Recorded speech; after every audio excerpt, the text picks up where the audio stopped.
Amém, queridos? Meu louvor invade o céu. Toca a mão do Senhor. É interessante, e eu pude perceber isso hoje. A gente tem uma liturgia organizada. A gente tem um padrão a ser seguido. Mas quando Deus está no processo, parece que cada momento é um momento novo. Cada ação nossa é uma ação diferente, uma ação que Deus recebe. A gente pode ver isso no louvor aqui, né? As meninas tinham ensaiado firme, sabiam de cor, mas Deus toca. Deus toca. O Senhor fala ao seu povo através das orações. Deus transforma. Deus está aqui. Deus está aqui. Eu tenho lido muito, tenho estudado bastante a respeito de discipulado.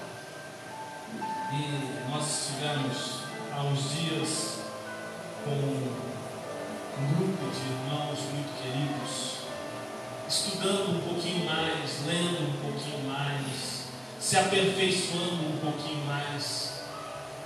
Para quê? Para que a gente possa ter uma igreja forte, unida, uma igreja determinada, que busca a presença de Deus, que conhece a transformação do Senhor nas nossas vidas. Hoje estou muito feliz. Douglas, fiz um desafio com ele.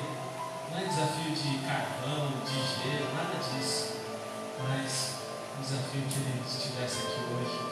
Érica, estou muito feliz também com você aqui. A Vitória, toda vez que eu passava lá na frente, a Vitória olhava para mim: oi, pastor!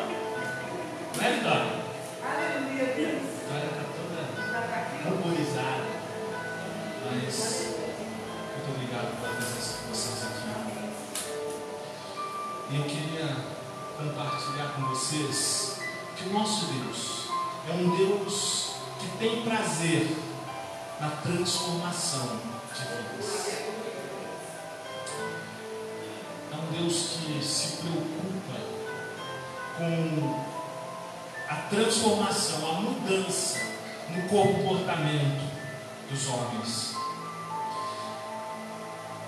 A restauração de cada um de nós é importante, é fundamental.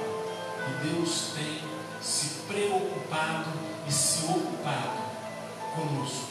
Nenhum de nós é suficiente em nós mesmos. E é interessante que quando a gente começa a ler o texto bíblico e começa a se envolver com o texto bíblico, a gente vê que isso é verdadeiro e é real. Deus, por exemplo, ele muda a história de Abrão. Abrão era o pastor errante, e Deus chega para ele e diz: sai da sua terra, sai da sua parentela, vai para a terra que eu te mostrarei. Gênesis capítulo 12, versículo 1. E nessa epopeia, nessa caminhada, Abrão deixa de ser Abrão. Porque Deus, no contexto bíblico, quando ele muda o caráter, ele muda inclusive o nome. Eu acho que o momento mais impactante dessas mudanças, dessas transformações, é a vida de Isaac, a vida de Jacó. Jacó tinha uma vida de enganador, de homem enrolão, mentiroso, mas Deus transforma a vida dele. diz que ele agora vai ser aquele homem que tem a presença de Deus. E ele se torna Israel. Aquele que tem a presença de Deus. Tudo isso fala de transformação.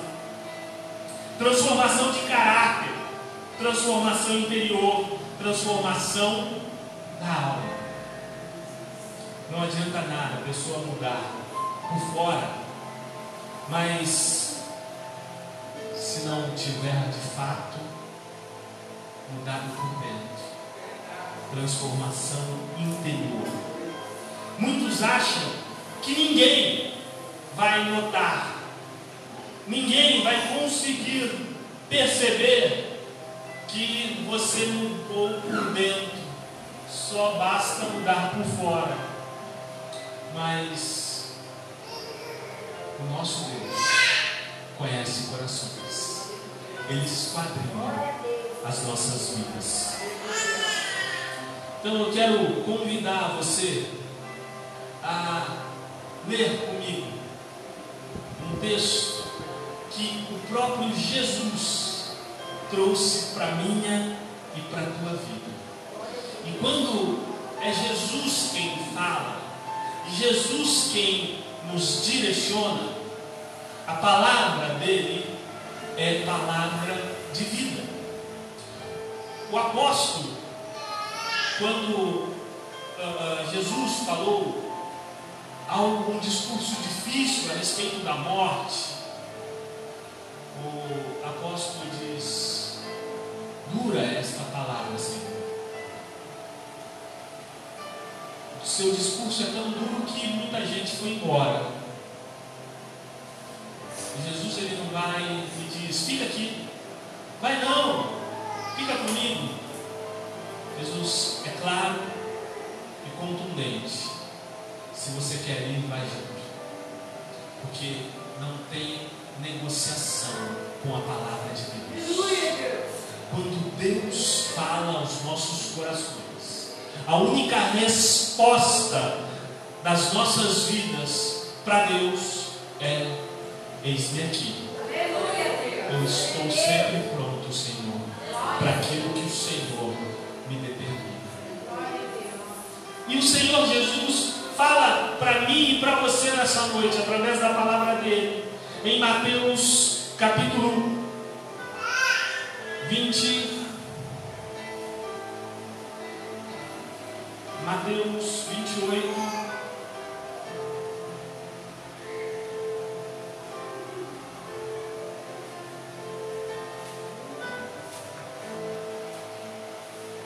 A partir do verso 16. Se você puder acompanhar comigo, em reverência à palavra de Deus em pé, eu agradeceria. E a palavra do Senhor diz para nós nessa noite: seguiram os 11 discípulos para a Galiléia, para o monte que Jesus lhes designara. E quando o viram, adoraram, mas alguns duvidaram. Jesus, aproximando-se, falou-lhes, dizendo: toda a autoridade me foi dada no céu e na terra.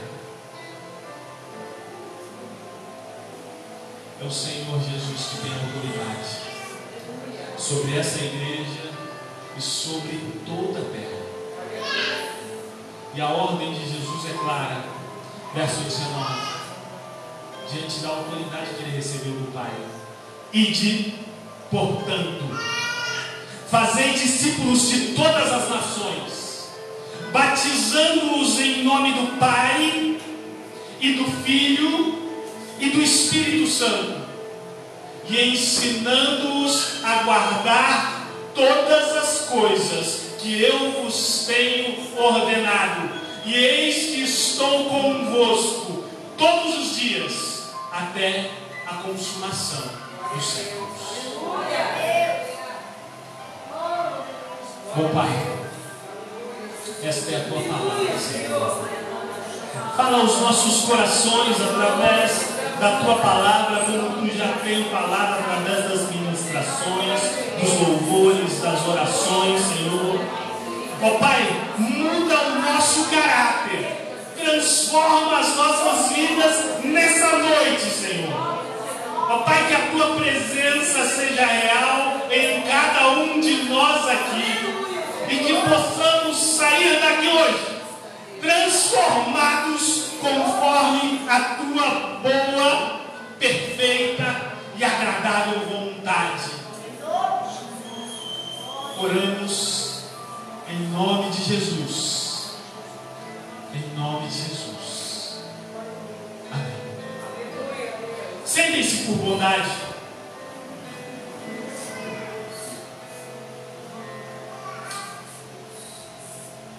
Às vezes, essa questão da mudança, da transformação, é algo corriqueiro, algo que a gente já deveria saber, mas que muito a gente resiste. A gente resiste às transformações. Eu, por exemplo, tenho tentado me reeducar alimentarmente. Pastor, já perdeu nos últimos 5 meses 10 quilos. Estou 10 quilos mais nada. Mas eu ainda tenho uma meta de mais 20 quilos a menos. 20 quilos a menos. Não é fácil, não é fácil. A Rita, às vezes, pastora Rita, essa mulher linda, Deus deu para acompanhar a minha vida. Eu sempre digo, eu orei muito. E Deus me trouxe essa mulher. Ela orou pouco. Mas a pastora Rita às vezes fala, não, come mais um pedacinho. Come só mais um pouquinho. E resistir. Essa mulher é fantástica. Ela cozinha de maneira muito boa. Resistir é difícil. Por quê? Porque nós estamos acostumados com algo. Nossa vida está acostumada com algo. A sua vida está acostumada a viver da maneira que você vive. Mas quando Deus quer transformar a tua vida, não é costume nenhum que vai segurar a presença de Deus na tua história. Ele, como ordena, até o inferno obedece. Os demônios temem e tremem, porque a ordem de Deus vai se cumprir. A ordem e a vontade de Deus na tua vida, na tua história, vai se cumprir. Mas é necessário que você queira e se determine a viver a vontade de Deus. Que você tenha força de vontade para dizer, Senhor, eis-me aqui, me usa. Paulo, ele tem algumas experiências com Deus. Paulo, ele era alguém que conhecia muito o texto sagrado. Ele conhecia a Bíblia de cor e salteado. Ele sabia das leis dos profetas. Ele conhecia muito bem o caráter de Deus. E ele era zeloso demais. Ele tinha um zelo extremo que, quando ele fala a respeito dele, na carta aos Filipenses, ele diz que ele era zeloso, tão zeloso, que ele começou a perseguir a igreja, porque entendia que a igreja, naquele momento, estava sendo contrária à vontade de Deus, no Antigo Testamento. Mas é esse Paulo, que quando está a caminho de Damasco, ele havia presenciado a morte do primeiro mártir da igreja, Estevão, o diácono Estevão, foi martirizado. E a morte de Estevão nós chamamos teologicamente de lapidação, morte por apedrejamento. Estevão, quando está agonizando para a morte, já sendo executado, ele olha e vê os céus abertos, a presença do Senhor Jesus o sustentando no momento mais duro e mais difícil da sua vida. Eu não sei qual é a sua história, o que você está vivendo, mas o Senhor Jesus, Ele te sustenta na sua mão, Ele te conduz de glória em glória, de vitória em vitória. Paulo era aquele que perseguia a igreja. Paulo era aquele que queria destruir a igreja. Depois desta cena com Estevão, ele está indo a Damasco, ele está indo perseguir um grupo de cristãos. Mas no caminho de Damasco, ele tem um encontro com o nosso Senhor Jesus Cristo. E ele cai por terra. E neste encontro com Jesus, o Senhor pergunta para ele: Saulo, Saulo, por que me persegues? E ele entende que aquela voz é a voz do Senhor. Ele diz: Senhor, Senhor, eu tenho sido zeloso. Eu quero viver diante da tua presença. Eu quero ser transformado.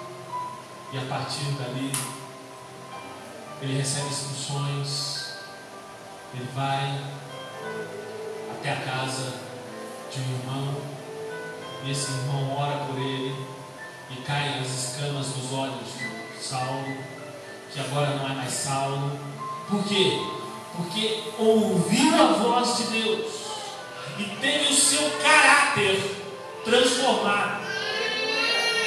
E porque Paulo ouviu a voz de Deus, porque Paulo aceitou a correção do Senhor Jesus, hoje o cristianismo é uma religião mundial.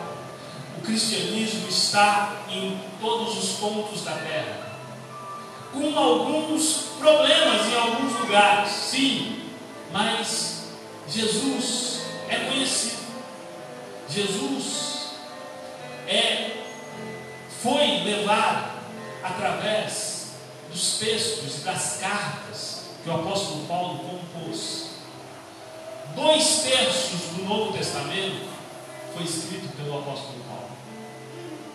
E é esse apóstolo que se encontrou com Jesus no caminho de Damasco. Ele entendeu o que Jesus havia ordenado através do texto do Evangelho de Mateus. Ele foi chamado por Deus, assim como eu e você.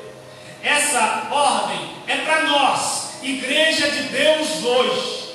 Aleluia, Deus. Vão e façam discípulos. É interessante que nesse texto de Mateus, quando os discípulos se aproximam de Jesus e Jesus fala para eles que Ele é quem tem a autoridade, é Ele quem tem todo o poder, foi a Ele que foi entregue a plena autoridade da vida. Ele diz para os discípulos: portanto, ide. A palavra ide, no português, na sua Bíblia como está, você vai ler e vai pensar, é uma ordem, mas a ordem não está no ide. Em grego, o texto original é indo, na caminhada, no dia a dia, no seu cotidiano, lá na escola que você estuda, lá no trabalho que você desenvolve, lá junto com os seus vizinhos, lá junto com os seus fornecedores, e no seu dia a dia, e quando eu não preciso ir para fora do Brasil para pregar o Evangelho, não, mas é onde eu estou, é aqui, é agora, é falando para as outras pessoas, no meu dia a dia. No meu dia a dia eu faço o quê? Eu faço discípulos. Portanto, ide, façam discípulos. O Senhor Jesus não disse para a gente fazer evento. O Senhor Jesus não disse para a gente fazer transmissão ao vivo no Facebook. Mas Ele disse para que eu e para você, para que nós fizéssemos discípulos, pessoas que vão ser ensinadas por você a entender que Jesus é Deus, que Jesus é o mesmo ontem, hoje e sempre, que Jesus é o Deus que cura, transforma e faz com que a sua vida seja um diferencial e um referencial. É esse Jesus que nós estamos falando aqui. É esse Jesus que está aqui e que diz para você, nesta noite, vá agora na sua caminhada e faça discípulos de todas as nações. E quando ele diz todas as nações, a nossa tradução diz nações, mas o original, a palavra grega original, é de todos os grupos, ou seja, lá no grupo que você está inserido no seu dia a dia, você precisa ter uma vida referencial de Deus, porque nós somos cristãos, pequenos cristos, e quando alguém olhar para a tua vida, vai dizer: esse é um homem, esta é uma mulher que serve o Senhor Jesus, esse de fato é cristão. E ensinar as outras pessoas, mas ensinar é mais ou menos como caminhar com uma criança. Pensa aqui a Fernandinha e o Douglas, eles cuidam da Sofia, e a Sofia tem 8 meses, Fernanda? 8 meses? Tem 8 meses, mas criança dá trabalho. Não dá? Pouco ou muito? Muito. Criança dá trabalho, muito. E aí, os dois, cuidando da Sofia, um diz para o outro: ó, a gente está cansado. A gente está cansado, a coisa está difícil. Cuidar da Sofia é estressante, né? A gente tem que ficar atento 24 horas. É assim, Douglas? 24 horas, não é? Então vamos tirar uma férias. Vamos tirar uma férias. E aí, os dois chegam para a Sofia e dizem: olha, a gente vai tirar uma férias. Aqui está a sua mamadeira, aqui fica o leite, né? Você fica aí, tranquila, que a gente vai passar 15, 20 dias de férias. Tá vendo? Ela não gostou, já está protestando ali. Vai funcionar isso? Vai dar certo isso? Por quê? Porque é uma criança. É uma criança que precisa de cuidados. Quando a gente fala de discipulado, de fazer discípulos, a gente vai tratar as pessoas que Deus trouxe para as nossas vidas como crianças, alimentar essas pessoas, para que essas pessoas alimentadas, já depois de algum tempo fortes, possam desenvolver a sua fé e alimentar outras pessoas. Esse é o propósito do discipulado. Que essa reprodução de vida, de caráter, de transformação, seja real e verdadeira.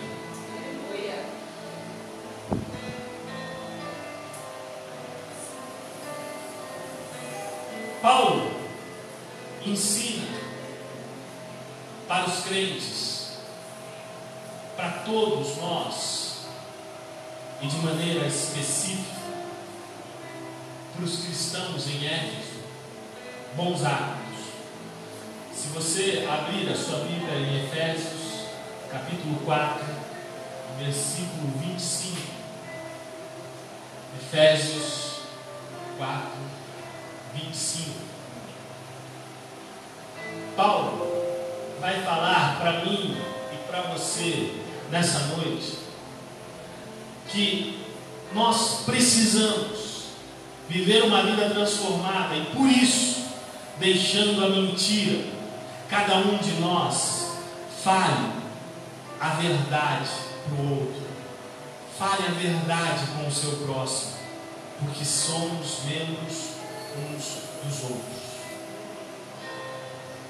E ele diz também, no capítulo 5, vai um pouquinho para frente, verso 1 até o 4: sejam, pois, imitadores de Deus como filhos amados, andem em amor, como também Cristo vos amou, e se entregou a si mesmo por nós, como oferta e sacrifício a Deus, em aroma suave.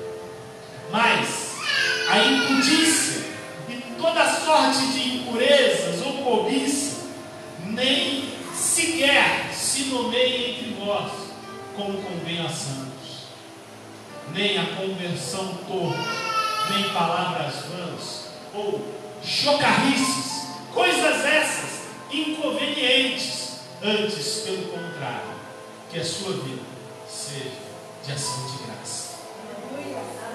Paulo dá bons conselhos, conselhos de transformação, mas a gente só consegue viver realmente isso, a gente só consegue colocar de fato isso em prática quando a gente vive uma relação próxima com Deus, uma relação próxima com o Pai. E viver uma relação próxima com Deus e com o Pai quer dizer que eu vivo bem com os meus irmãos, eu estou vivendo em harmonia com os irmãos, porque eu não posso dizer que eu tenho um relacionamento com Deus a quem eu não vejo, se eu não tenho um bom relacionamento com os meus irmãos a quem estão próximos de mim. Então, queridos, ninguém consegue mudar o seu caráter sozinho. Você vai precisar de ajuda, você vai precisar confiar em alguém para que ajude, para que te direcione. E aí a gente tem aqui na igreja homens e mulheres de Deus preparados para isso. Eu já me organizei que eu vou falar com 2 casais e esses 2 casais vão discipular outras pessoas. Mas a gente tem a pastora, a evangelista, diaconisa Marta, Nancy, Fátima, pessoas que estão aqui dispostas a ajudar no processo de transformação de caráter. Tiago fala que quando a gente vai entender a presença de Jesus e a gente quer ser curado por Jesus, a gente senta com o irmão e fala aquilo que está nos angustiando. E quando a gente fala aquilo que está nos angustiando, aquilo que está doendo em nós, o Senhor, através desta confissão, Ele vem e traz cura. Traz cura. Quando eu falo as minhas mazelas para Deus, o Senhor traz remissão. Nós somos, o nosso pecado é retirado. Quando eu falo para o meu irmão, eu recebo cura da parte de Deus. Jesus mandou fazer discípulos. E no discipulado ninguém anda sozinho. Essa não é uma caminhada solitária. Jesus nos deixou o seu Espírito e também nos deixou discipuladores. Nós precisamos uns dos outros. Nós precisamos uns dos outros. O escritor argentino Jorge Luis Borges diz: ninguém é uma ilha. Ninguém é uma ilha. Você não se basta em si mesmo. Não é autossuficiente. E é por isso que o padrão e o exemplo de Jesus é interativo. Quando ele junta os discípulos para esse processo de anúncio das boas novas, ele diz para os discípulos: vão de 2 em 2, vão unidos. Por que isso? Porque isso faz com que a gente se sustente no outro, se a gente ficar fraco.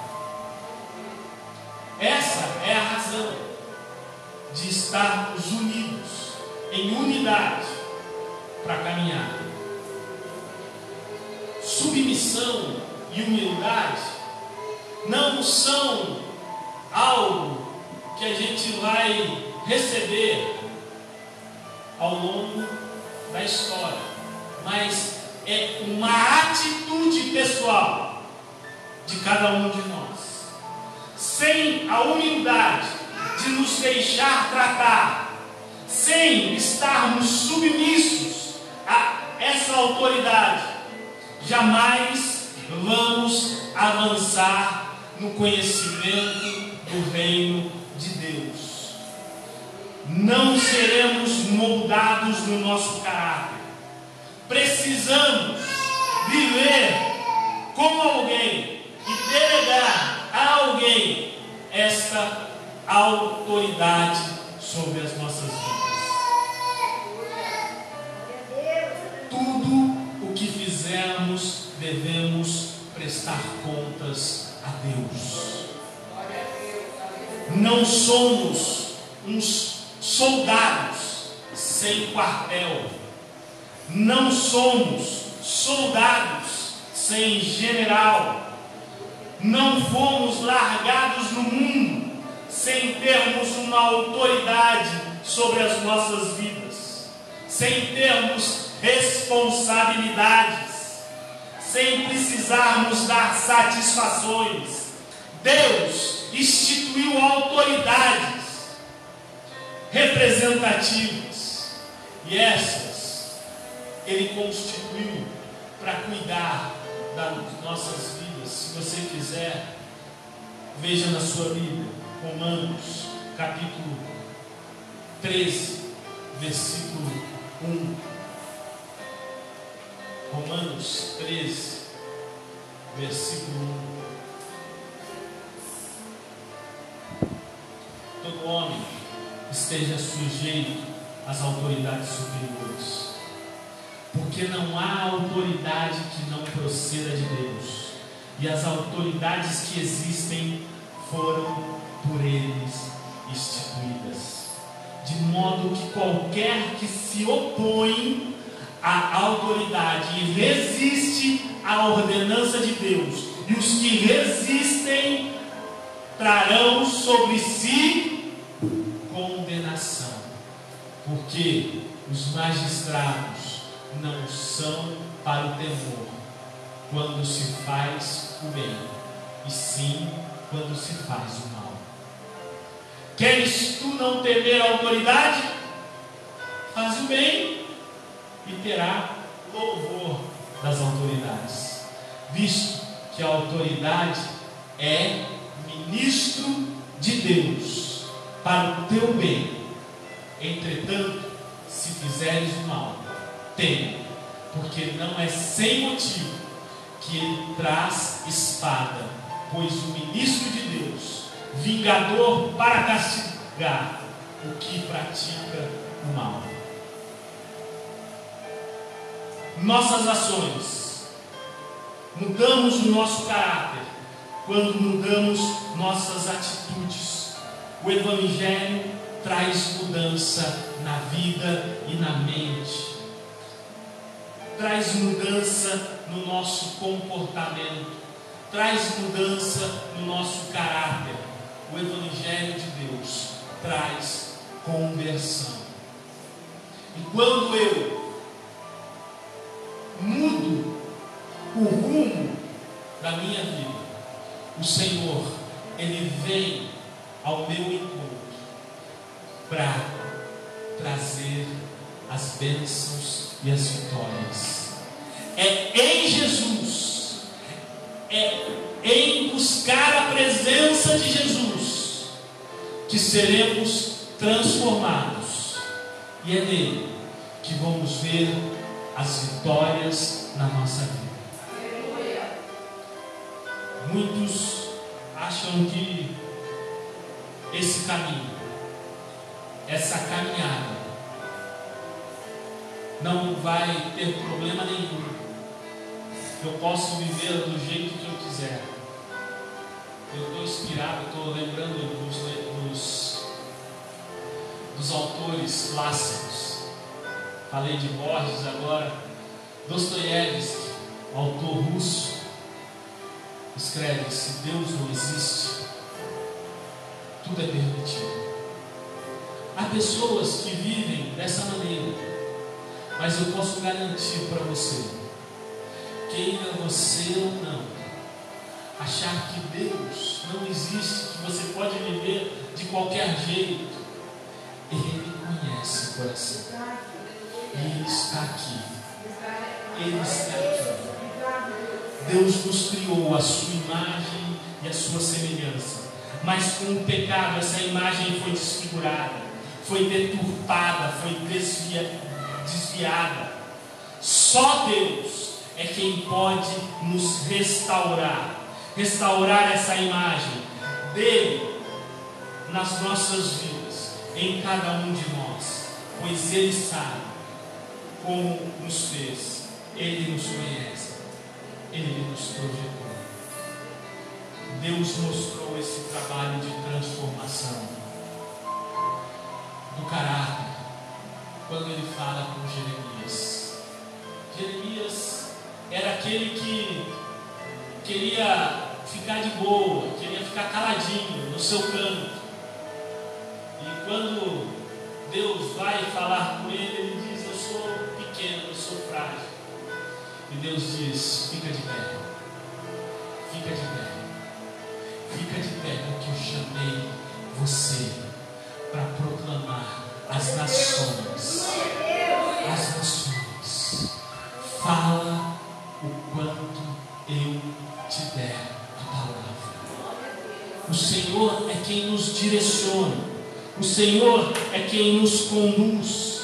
Quando existe algum mau hábito que tem deformado o nosso caráter, nós devemos entregá-lo ao Senhor e confessar para Ele e dizer: Senhor, eu não consigo, eu estou fraco nesse ponto, naquele ponto.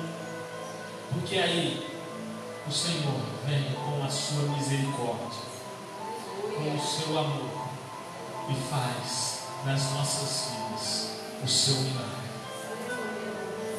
Eu teria muito mais para falar, mas eu quero concluir aqui e dizer para você que Deus mudou o caráter de vários líderes no texto sagrado, sem nunca desistir deles. Ele os disciplinou, assim como ele fez com Moisés, com Jacó, com Davi, com Pedro, comigo e com você. Nós e nossos futuros discípulos, hoje, até no dia a dia, no mundo fora da igreja, as empresas têm valorizado pessoas de bom caráter. Por que isso? Porque quem não tem caráter é desprezado, é jogado fora. Isso eu descobri essa semana, lendo um texto de um livro sobre liderança. E saiba que o que mais derruba líderes no mundo não é a sua falta de preparo, a sua falta de conhecimento, mas é a sua falta de caráter. Deus está